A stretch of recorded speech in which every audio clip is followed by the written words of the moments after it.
Hola a todos y bienvenidos de nuevo al canal. Hoy vamos a desgranar una de esas historias que te acarician el alma. Una pequeña joya cinematográfica que demuestra que la magia a veces se esconde en el surco de un vinilo. Hablaremos de Canela y Vinilo, un cortometraje que utiliza el tiempo, la música y el destino para tejer un romance absolutamente inolvidable. Prepárense un café, pónganse cómodos y déjense llevar por esta historia que huele a lluvia, canela y jazz. La película nos presenta a Alex, un hombre de 32 años, introvertido, cuya vida parece moverse a un ritmo melancólico, entre un trabajo que no le llena y su gran pasión a los discos de vinilo. Su refugio es el sonido analógico, la textura de las portadas, el ritual de colocar la aguja. Él es el tipo de persona que prefiere la compañía de una buena canción a una conversación vacía. Vive sin prisa, pero quizá también sin un rumbo claro, como esperando una señal que lo despierte de su letargo emocional.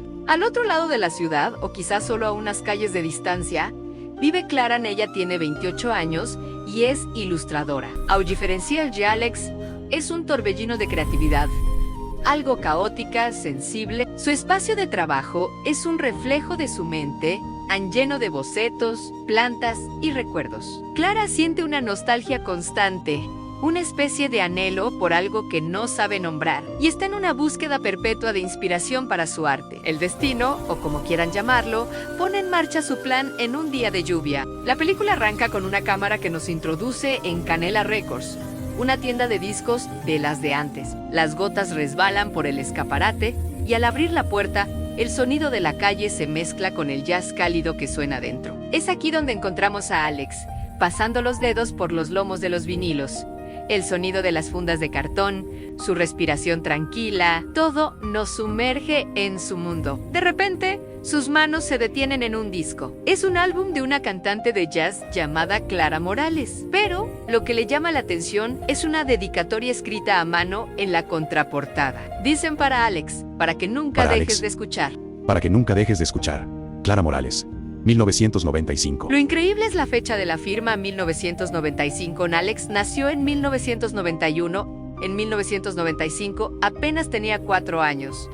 ¿Cómo es posible? El desconcierto se convierte en pura incredulidad cuando busca en su móvil y descubre que Clara Morales nació en 1996, un año después de que supuestamente firmara ese disco. Es una paradoja, un pequeño error en el tejido del tiempo. Alex, con una mezcla de escepticismo y fascinación, habla con Ramón, el dueño de la tienda, un hombre de pocas palabras que parece haberlo visto todo. Ramón simplemente se encoge de hombros, como si lo imposible fuera algo cotidiano en su local. Alex compra el disco, lo guarda en una bolsa de papel y sale de nuevo a la lluvia. Pero ahora lleva consigo mucho más que un vinilo. Lleva un misterio. Y aquí es donde la película teje su magia visual y narrativa. Vemos a Alex en su salón, un espacio tranquilo y ordenado. El plano se acerca a la aguja cayendo sobre el disco. Escuchamos ese crujido inicial tan característico, seguido de los primeros acordes de un jazz melancólico. La música inunda la habitación, mientras Alex, con el móvil en la mano, sigue investigando a la fantasmagórica Clara Morales. Simultáneamente, la cámara nos transporta al estudio de Clara, la ilustradora. Es un espacio más desordenado, lleno de vida. Ella está revisando una vieja caja de recuerdos y encuentra una fotografía de su infancia.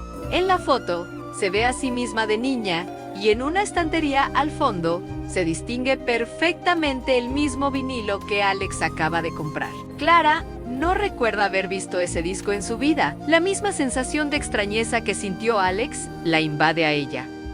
Una pieza de su pasado que no encaja. Vemos a Alex tomando notas, a Clara haciendo bocetos inspirados por la foto. Ambos terminan en la misma página web, la de un evento llamado Noche de Jazz en Analógico, que se celebra esa misma noche en un pequeño local llamado Café Vinilo. Un plano de pantalla dividida nos los muestra a ambos, separados por la distancia pero unidos por la misma curiosidad, decidiendo ir. Suspiros casi sincronizados, un clic de ratón que resuena como un eco. La música nos confirma que sus caminos están a punto de cruzarse. La tercera escena nos sumerge de lleno en la atmósfera del Café Vinilo. Es un lugar cálido, lleno de gente, de murmullos, del tintineo de tazas y, por supuesto, de jazz en directo. Una banda toca con suavidad, creando el ambiente perfecto. Alex entra primero.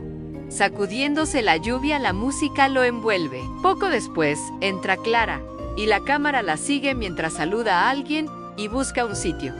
Y aquí viene una de las secuencias más bonitas. La cámara se mueve con fluidez entre las mesas, casi bailando al ritmo del jazz. Pasa cerca de Alex, que se sienta con la bolsa de papel que contiene el vinilo. Luego se acerca a Clara, que curiosea entre los discos que el café tiene a la venta. Durante varios minutos, sus mundos se rozan. Pasan uno al lado del otro sin verse. Un reflejo en una botella, una mirada perdida que se cruza por una fracción de segundo. La cámara juega con la profundidad de campo, enfocando a uno y desenfocando al otro, creando una tensión emocional preciosa. Sabemos que están destinados a encontrarse y la película nos hace desear ese momento. El punto de inflexión llega cuando Lucía, la camarera, anuncia por el micrófono que cualquiera que tenga una historia especial sobre un vinilo puede compartirla. ¡Atención, por favor! Cualquiera que tenga una historia especial sobre un vinilo puede compartirla. El público aplaude. La banda deja de tocar. Y entonces, tras un momento de duda, Alex se levanta. La escena final es pura poesía cinematográfica. Vemos a Alex subir a la pequeña tarima, sosteniendo el disco. El local queda en silencio. Su voz suena un poco nerviosa mientras empieza a contar la historia.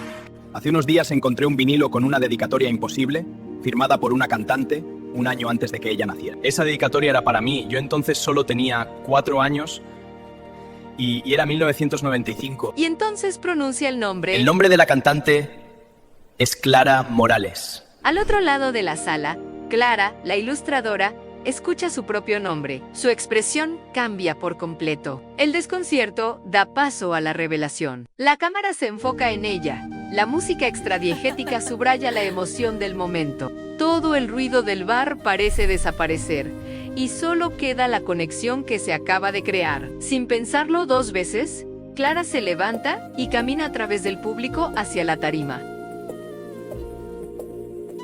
La cámara la sigue, desenfocando todo a su alrededor. Solo ella importa. Llega junto a Alex y se miran por primera vez. El vinilo está entre ellos, como un puente entre 2 realidades. No necesitan muchas palabras. ¿Esa foto? ¿La fecha? No lo sé. ¿Pero eres cantante? No, ilustradora. Sí, pero esta es tu letra, ¿no? Sí, pero no recuerdo haber escrito nunca esto. No entiendo nada. Tienes una forma de ligar muy rara. ¿Yo? Eres tú quien me ha dejado el mensaje. Espera, esto me recuerda a la teoría de los 6 grados de separación. ¿Qué teoría es esa? Invítame a un café y te la explico. El misterio no se resuelve con una explicación lógica sobre viajes en el tiempo o universos paralelos. Y esa es la belleza de la historia. El misterio se siente, es una conexión que trasciende la lógica.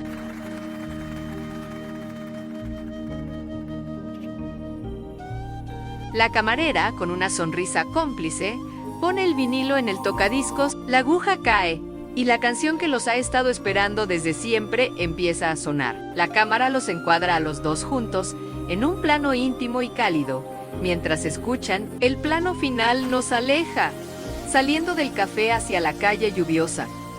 El jazz del local se funde con la banda sonora y la pantalla se va a negro.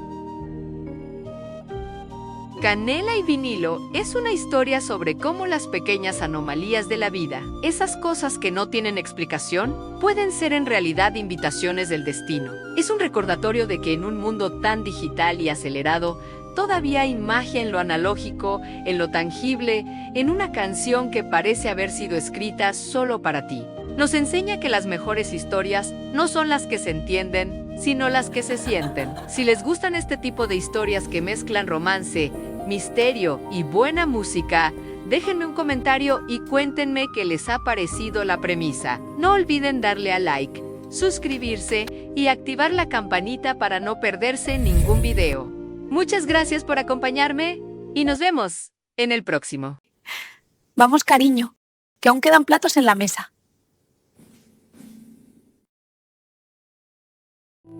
Y recordar. Cuéntame un cuento y verás qué contento.